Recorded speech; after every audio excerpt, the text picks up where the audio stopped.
Welcome to the Education Over That podcast. I'm Sheena Hogan. I'm so glad you joined. This is a place where I give practical financial tips that anyone can understand and you can begin to implement now.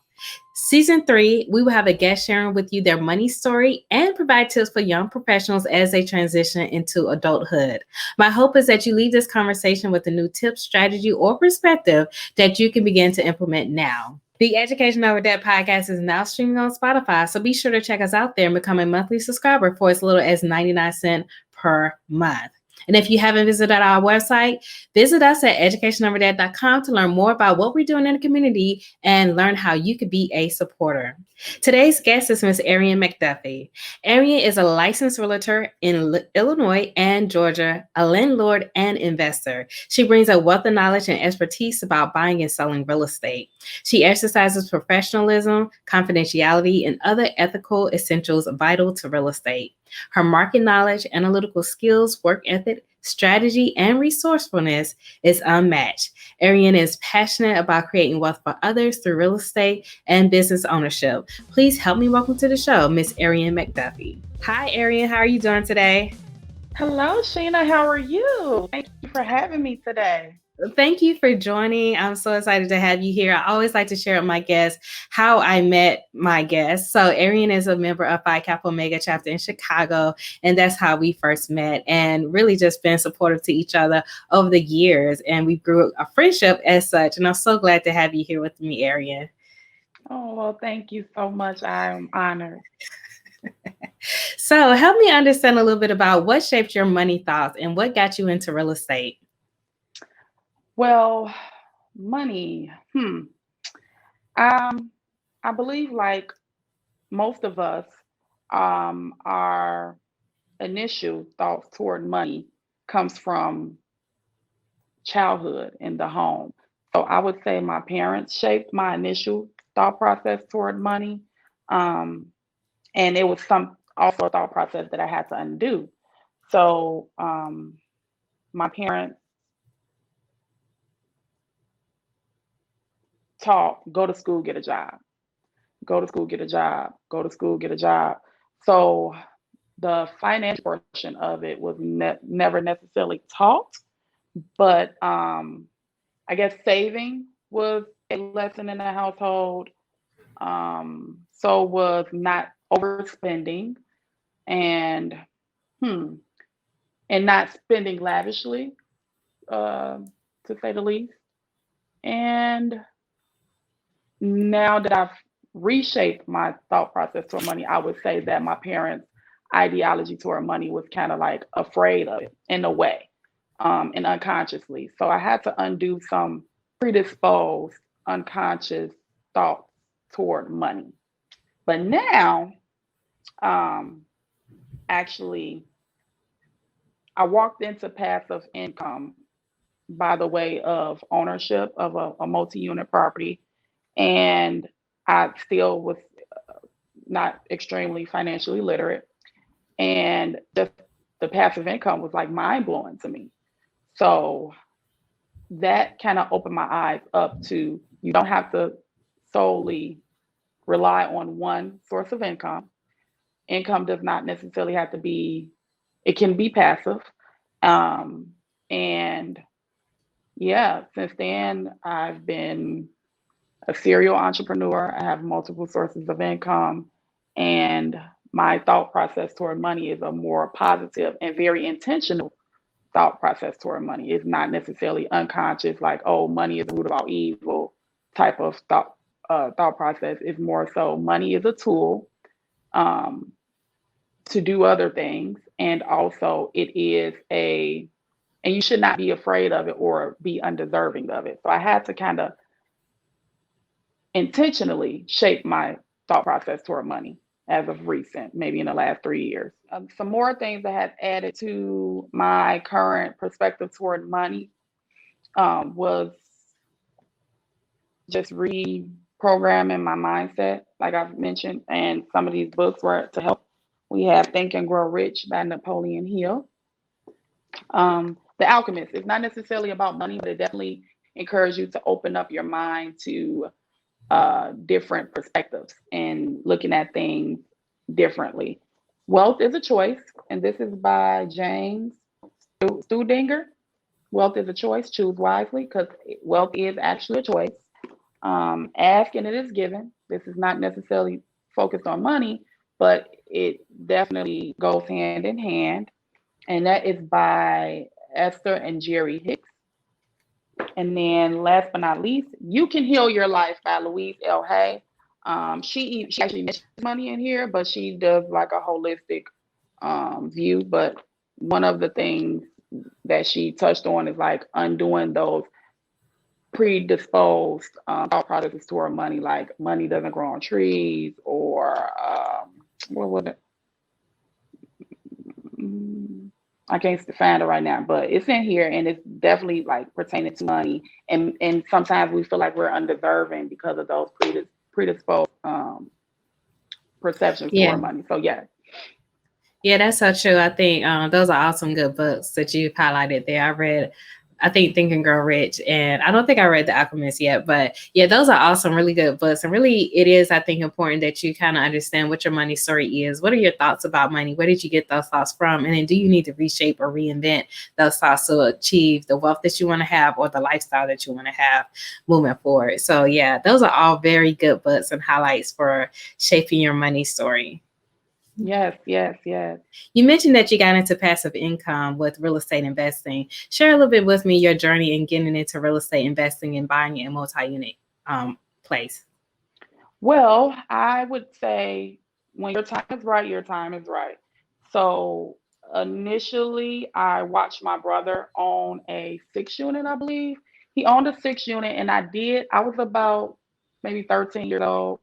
Um, I noticed his life did change kind of financially. He popped up with a Mercedes Benz. He was able to purchase my mom and I all the latest gadgets. He's a gadget person. So he bought me all the latest phones, like throughout that time, all the latest computers, same for my mom. And anything that we needed at the time, it was like we would go to him for it. And very he was very giving, he's very courteous and giving at the time. And when I became an adult, I went to school. I acquired a bachelor. I was in the real world at this point. And I remember living in debt about $200 a month. And that debt was mostly, well, it was always for food. So I would pay my rent, pay my car note, and all other bills. And then it would get down to food, whereas I still needed at least $200 a month for food. So what would I do to buy food? I would go into my credit card, right? So $200 a month in credit card, and then I found my taxes at the end of the year, and any type of return I would get would go back to the credit card, and then I'm in this never ending cycle of doing it again the next year, right? So I would go to my brother out of frustration some months, like, hey, I really want to buy a property. I want to do it. I want to do it. And I promise you, every time he would share anything with me on what to do to go forward to purchase property, it sounded like womp, womp, womp, womp, womp, womp. So I would ask for the information, but I couldn't hear it. It wasn't the time just yet. But when life happens, life happens. So I found out the news that I was expecting I would become a mother. So at that point, I said, I cannot go into motherhood, raising a child, living in this type of debt, right? Something has to give.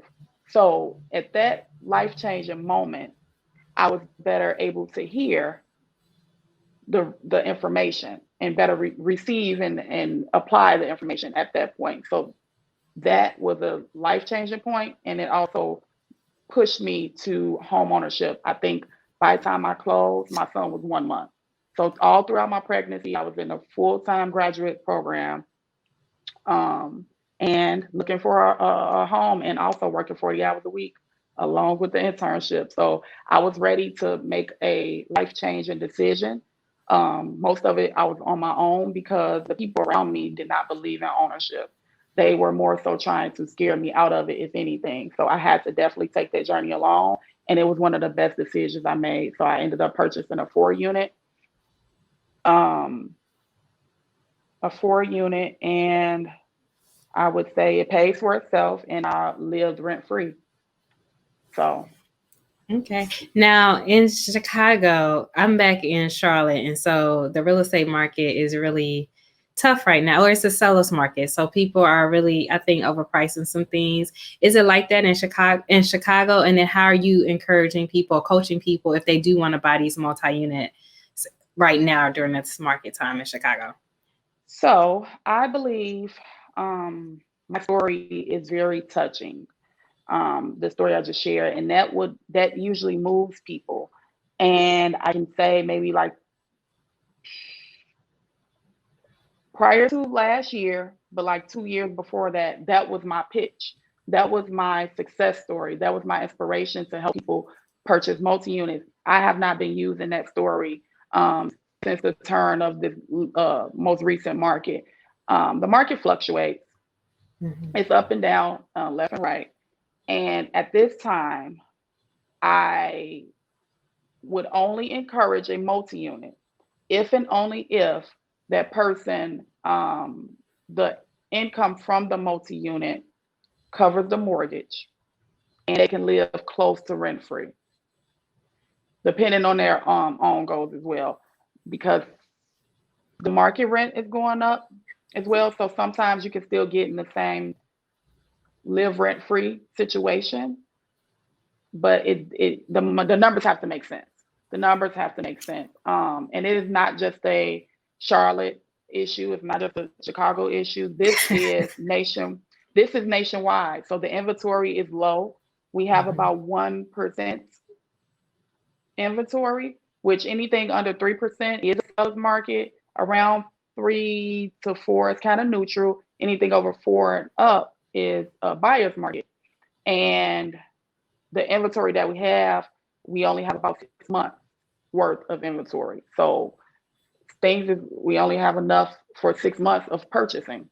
So that helps me encourage more investors to purchase and flip and develop and get into developing because we need homes right now. I did do a little deeper diving into some of the history of why we are where we are, and it is the era of the generation, so the cohorts. Baby boomers, they are older now, so that's something that we are facing there. A lot of them are retiring out, um, along with, I want to say in the 1980s, I believe, they a lot of homes were built for the current events that were going on in the 1980s, right? Mhm. And it ended up being too many in, I want to say, 1990s. So 1990s, early 2000s, we were like, oh, we have too many homes. So instead of building more and getting ready for the millennials who are now purchasing, they did not. So now we're kind of like getting the backlash of that. So it's not enough homes for the millennials who are now in the market purchasing their first time homes. Mhm. So yeah, that makes a lot of sense, especially about like if you are buying a multi-unit to make sure that you can get enough money off of it so it could pay your mortgage and maybe you can have a little bit of free income. And I think too, I think just it's important to make sure you get in an area that is marketable or somewhere that you could see yourself continuously possibly increasing the rent or you could keep up with the market, for example. You don't want to get somewhere where it's stagnant. Let's say I get into this neighborhood where it's not developing, to just know that I can never, it's going to be a while before I can make an increase on the rent. Most rental companies, when you rent an apartment, they always say, in a year or so, you may have an increase 3 to 5% or something like that. But it's in a renter's agreement. So I think that was very key. Were you scared when you first went into buying your multi-unit as far as your debt and leveraging the debt? Like, how did you go through the whole thought process of leveraging debt or just being afraid to have that much debt on your name? Yes and no. So my realtor Amanda Stapleton, she helped me keep my eyes on the prize. So when I would have doubts in the moment, like I don't know what I'm gonna do, she would just keep in mind that you're gonna make at the least $1,000 from each unit. Mm-hmm. let's keep that in, she kind of kept saying, let's keep that in mind. You'll get $1,000 off of each unit. And that kind of kept me, it's like that is the leverage. You're leveraging the debt in order to create passive income and another Mhm. source of income. So I kept my eyes on the prize.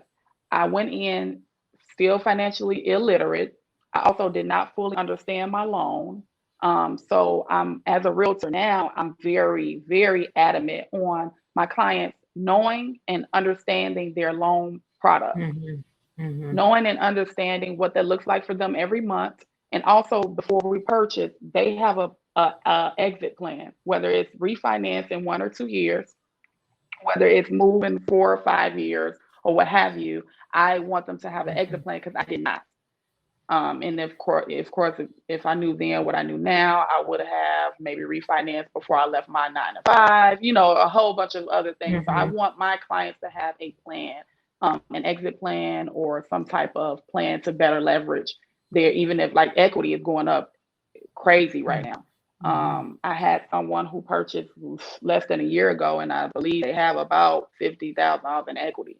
Mhm. Um, a few of my clients actually purchased less than a year ago and they have about 50,000 equity. Like, how are you leveraging that? I want to help them create a plan or a few plans, a backup plan or what have you. If it's a business they want to open up, I want them to know that there is resources out there that would um, help you uh, repair your home. So if it was a Mhm. roof or something, you can use that equity for your home. You can use that equity. I'm not going to say you can use it for business, but if you should use it for your home, but I mean, it's it's you can leverage it definitely. Right, yeah. You can use it as you see fit. What makes sense to Hmm. you in the time and the need. Okay. And so, that's really good. I'm thinking, what are your thoughts about the Airbnb side? Because I'm thinking about possibly considering something like that. What are your thoughts about the Airbnb side? People using their home as a way to make, you know, passive income maybe on the weekends or when sporting events are going on in town? Or how have you seen that with people buying homes or buying rental units or etc.? I am all for Airbnb. I was helping right before COVID took place. I was helping one of my clients list one of their units for sale. However, we took it off the market as soon as COVID hit because we just didn't know, we were facing the unknown. Mm-hmm. So, but in that unit, her and her former spouse, they were at least generating at least $100,000 a year from that unit alone via Airbnb. So they did have a condo, ideal location, spick and span system, like a system of cleaning and getting it back out there to a new Mm-hmm. guest. I'm all for any type of additional income. I am all for any type of passive income, anything with real estate. I am all for it. It's just that, like everything, you have to weigh the risk and see what works for Mm-hmm. you. Right. Some areas are oversaturated with Airbnb, so it may not be Mm-hmm. extremely beneficial. My brother, he lives in Atlanta, Georgia, and he fell on what I'm trying to say, hard times. He fell on hard times for briefly, and I said, "Hey, you have another room, Airbnb it out." So that has actually been working for him, So um, it's definitely worth researching and seeing if it works for you. That's good. That's good tips. So, you mentioned a few things in regards to some lessons that you learned. As you see the young people who are going to college or about to graduate college, what are some things you think they should know about as they begin to become an adult, transition into adulthood, look into home ownership, all that good stuff? Hmm.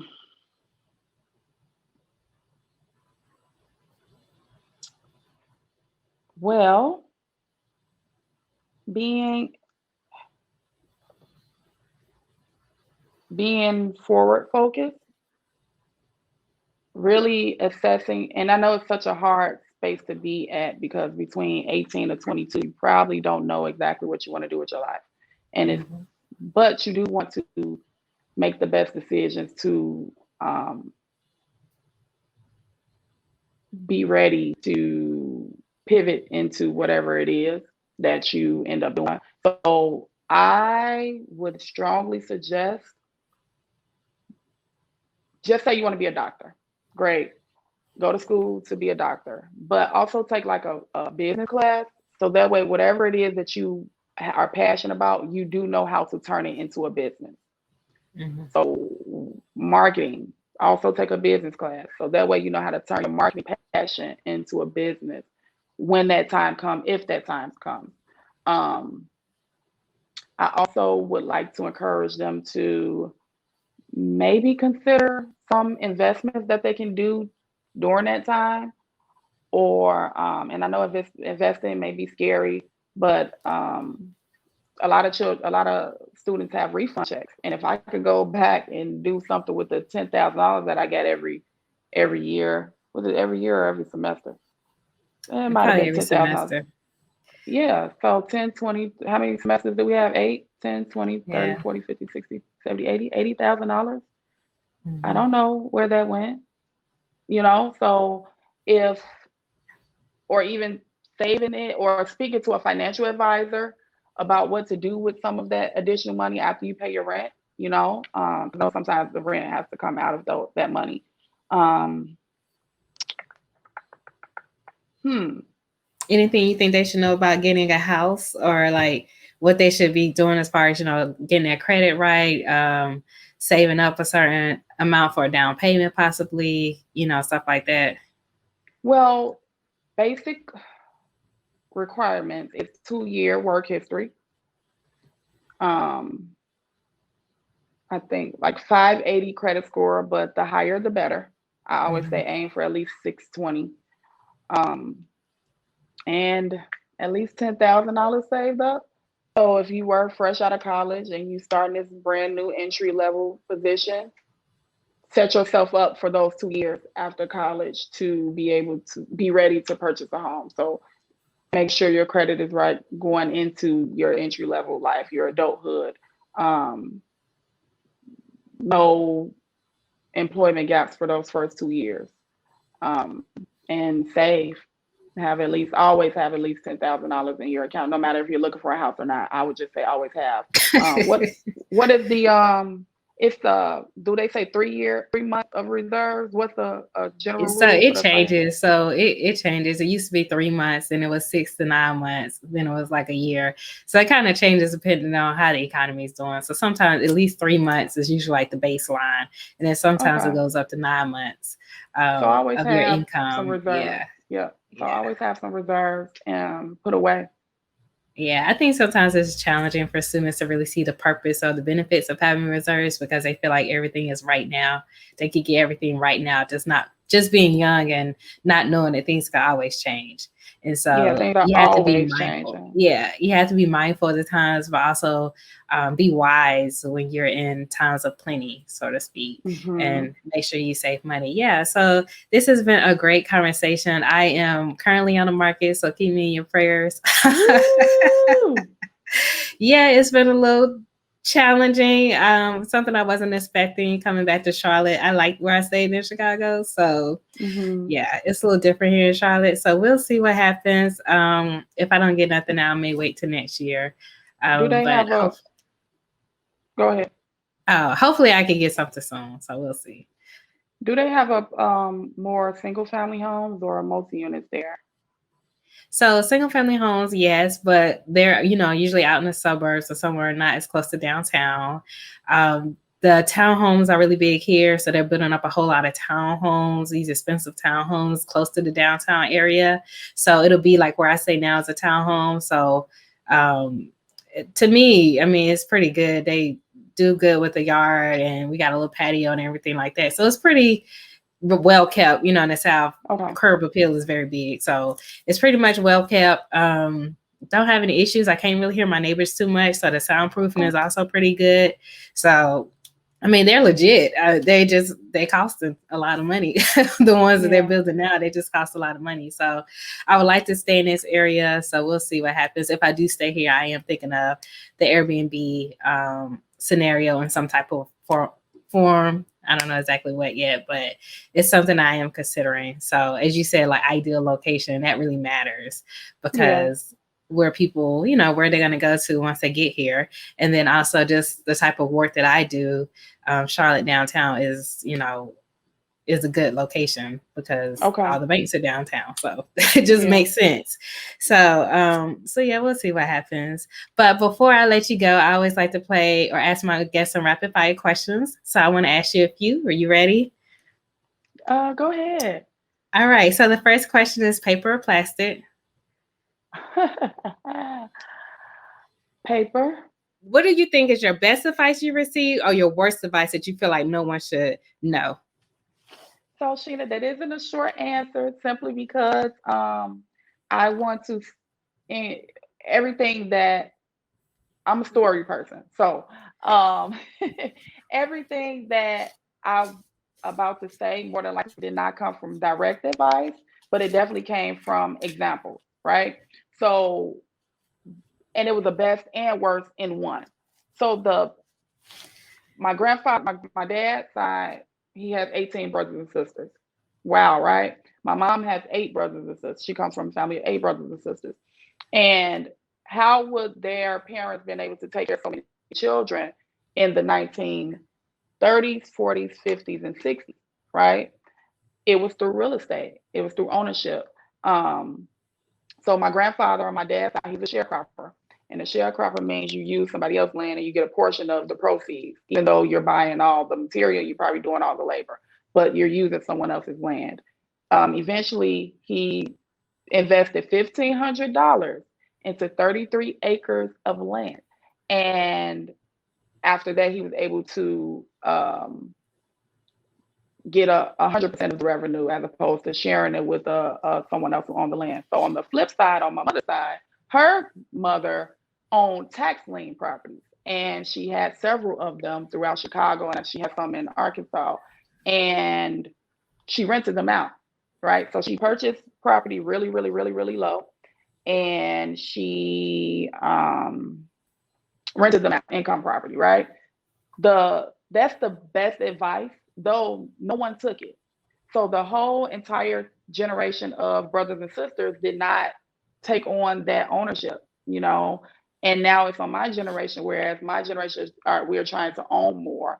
So I would say the best advice would be that example of ownership, whether or not it was stated or appreciated for what it is. And the worst advice would be what that generation who did not utilize that example to just go to school and get a job and stray away from ownership. So that was the best and worst advice mixed in one. Um, and yeah, and Okay. then yeah, the legacy. Like a lot of the grandchildren and great grandchildren are still living on some of those properties and some of that land. So no one actually mentions that. No one, it just took me to kind of sit back and realize like, hey, we were not going to be able to do this, or our lives would have been completely different if we didn't have land or properties. So All right. That's so good in regards to land and property. My last question. Recently, Jeff Bezos gave Ben Jones $100 million and said, "Do with it as you want." If someone was to call you tomorrow and give you $100 million, what's the first thing you think you'll do with the money? $100 million. Huh. Well, as you know, I'm big on ownership and I am big on business ownership as well. So some of the money I would create grants for other small businesses, um, and purchase some real estate.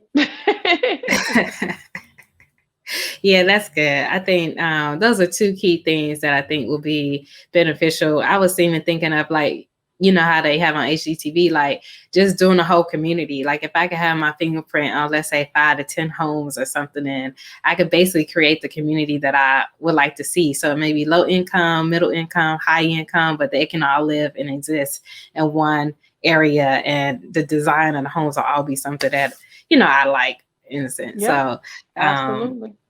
yeah, so that would be Real very estate. cool. Yeah. Thank you so much, Airian, for being on my show. How can people get in contact with you?